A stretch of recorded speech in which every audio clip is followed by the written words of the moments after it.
Michelle Obama very emotional after her daughter confesses this. You've undoubtedly seen pictures of Malia and Sasha Obama, and because of their status in the US of being the daughters of former president, I'm sure you've seen the daughters grow up from cute little dads and mommy's girls to adorable adults. However, sisters rarely give interviews for the press. That's why everyone took note when the siblings made that stunning disclosure about their mother and her true character. Michelle's life.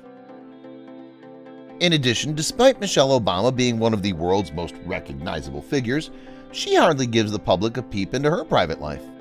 We know that her family is rather humble and loving, but saints also have issues. The global release of her autobiography, Becoming, in 2018, was met with enthusiasm, praising her for being the best and most philanthropic African-American woman of the year. Striving for normal life. Michelle was very successful but still desired a normal upbringing for her girls. Not simple. Mainly if your father's the president and not only any other president of the United States. When asked directly, the women rarely reveal their thoughts on matters of the heart and what she wants with their kids. As for their current opinions on mom, what are they? Work balance.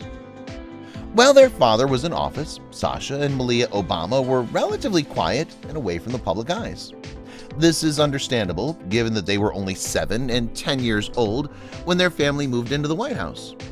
The incredible Secret Service added some extra security. The public rarely saw or heard from the girls, save for official photographs, Thanksgiving images, and holiday snaps. To me, that's the most mind-blowing part of their interview. All grown up. And yet, the pair's maturity was on full display when they agreed to that interview. The documentary, Becoming, premiering on Netflix in 2020 and based on their mom's best-selling biography, features the footage. This was the ideal setting for the sisters to come clean about their mother's celebrity status, finally. Serious about education. Perhaps Michelle had high expectations for the girls' academic performance. Michelle has, after all, always placed a premium standard on education. In 2017, when Barack made his farewell address, Sasha could not attend because she had a big test the following day, showing how much both parents respected education. Sasha had 2 more years of high school at the moment. Going back, we're told that in 2019, Sasha completed her education at Sidwell Friends School and graduated. Her older sibling also attended, along with Al Gore III, Chelsea Clinton, and other first kids from previous administrations. Intended destination, college. Sasha Obama prepared for her upcoming first year at the University of Michigan after her family had a relaxing summer vacation in the south of France. The Obamas personally delivered their daughter to her dorm and helped her unload. Had Sasha any feelings of shame over this? Was this the subject of her interview responses? Hard goodbye. Michelle was honest about her thoughts and feelings throughout this time. They were very sweet about it. She told newspapers in 2019 that she enjoyed that moment watching her girls grow and proceed to college. We didn't want to disgrace Sasha since she had friends, and it was at the end, after lunch, that we said last goodbye.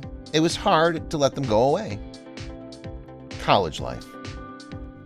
In an interview, Michelle said, "We got into a vehicle, myself, Barack, and Malia, who was there with us, and then Sasha drove off on her own and said that final farewell. At that point, we were both..."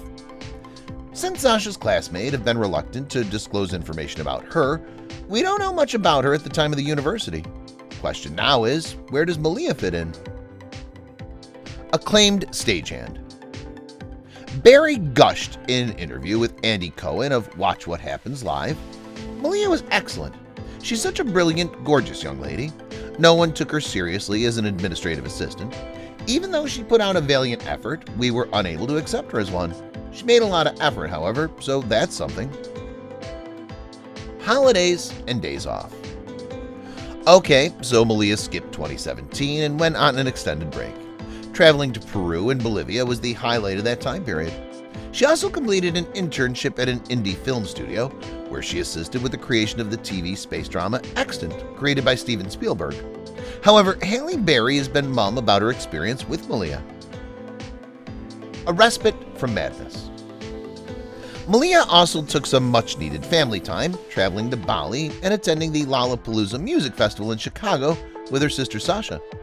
We have no doubt she has many fond memories of her time spent with Barack and Michelle, as well as many juicy secrets to share. Realizing one's place in the world. In addition to providing Malia with a welcome change of pace from her life in the White House's lap of luxury, a trip to South America would have allowed her to see some of the continent's most breathtaking sights. The business that reportedly organized the tours claims that its clients would not experience anything touristic. Their goal is to give pupils new ways of looking at the world and at themselves via very personal encounters. Had Malia, horrors, been working for free? We can only guess what her partner thought of it. Secret love life. In 2018, it was reported that Malia was seeing Rory Farquharson, a Harvard law student she met via a mutual friend. In addition, she's said to have loved visiting Farquharson's family in London on low-key occasions. I don't know why we didn't learn about this sooner. One would assume that the daughter of the president would be more prominently honored. A deeper dive into Michelle's character. Malia was obviously noticed, however, when she spoke up against her parents. She disclosed everything on the Netflix film Becoming, which follows Michelle on a 34-date promotional trip to promote her memoirs. The film also delves into Michelle's background and history outside of her and Barack's time in the White House. Growing up in South Chicago. Michelle says in the documentary's preview, "I'm from the south side of Chicago, that side that not all of us enjoy staying or even bragging about. That's all you need to know me. How? Well, hardship and discrimination were common in that region of the city throughout Michelle's formative years." Life obstacles. Being the First Lady, many will think that life is easy and simple with all things done for you. But for this family, we're told it was different. Michelle had to face more than just adversity because of her race and the fact that she came from a poor family. In addition, she was there while her father, Fraser Robinson III, succumbed to multiple sclerosis. Moreover, she faced discrimination as a black woman student with big dreams, which up to now, she says, is the most inspiring thing for any African-American woman who aims higher. She also recalls back in her early school life, back in high school, Michelle received an unjust punishment for a small disagreement in class. For a long time, she dreamed of enrolling at Princeton like her brother, Craig Robinson. The jobs counselor, however, had different ideas, advising Michelle that she was reaching too high and should lower her goals. Staying laser-focused on her objectives.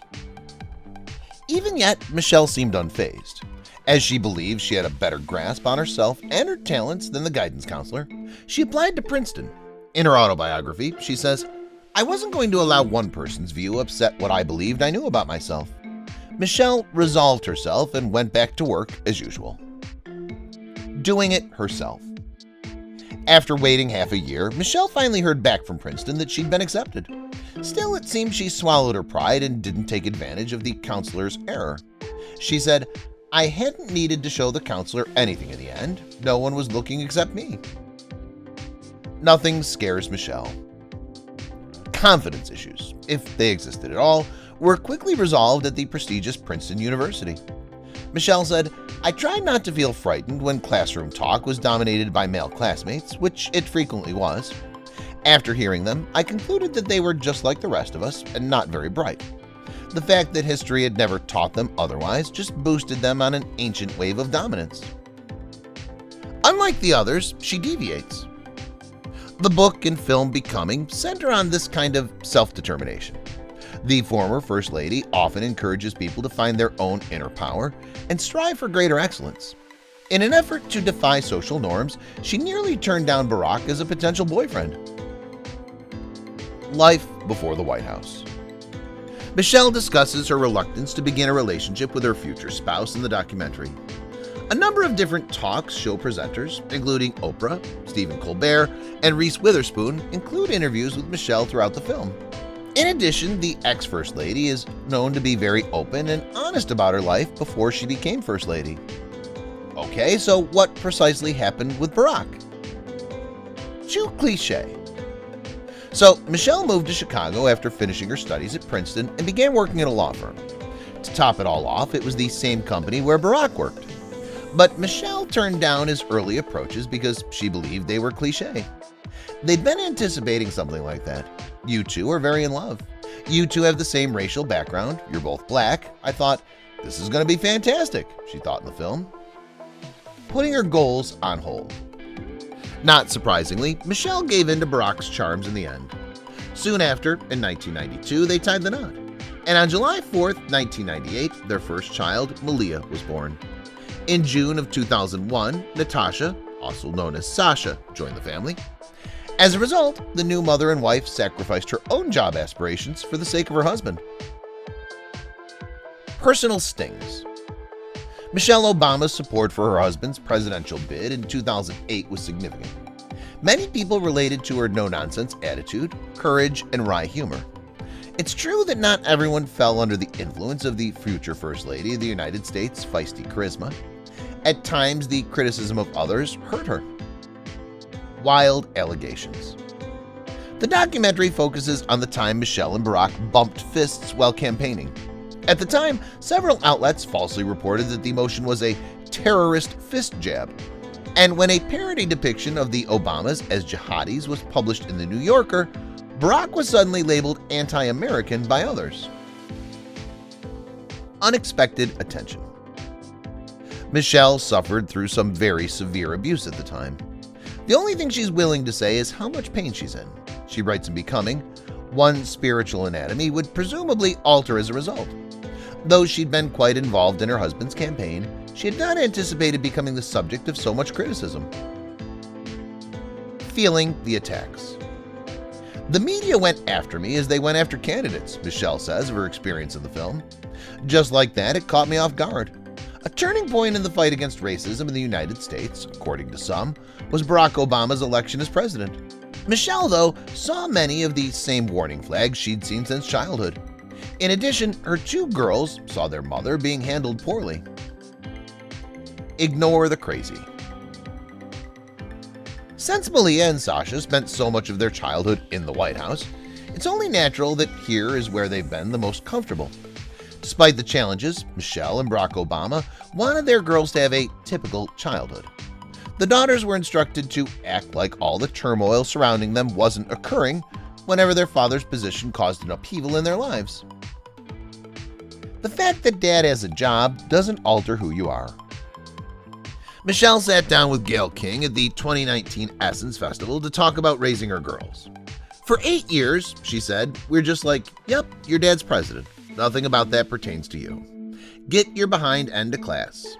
In other words, yeah, you have security, just ignore them. They're not here for you. In addition, efforts were undertaken to normalize matters at home. Chores. When the Obamas moved into the White House in 2008, they relaxed the dress code for their employees. The motivation behind such change was a desire to serve as an example to their young kids. Having mature African-American guys serve them in tuxedos, as Michelle put it in Becoming, was something she didn't want Sasha and Malia to take for granted. In the same way, the girls had no way to avoid doing chores around their home.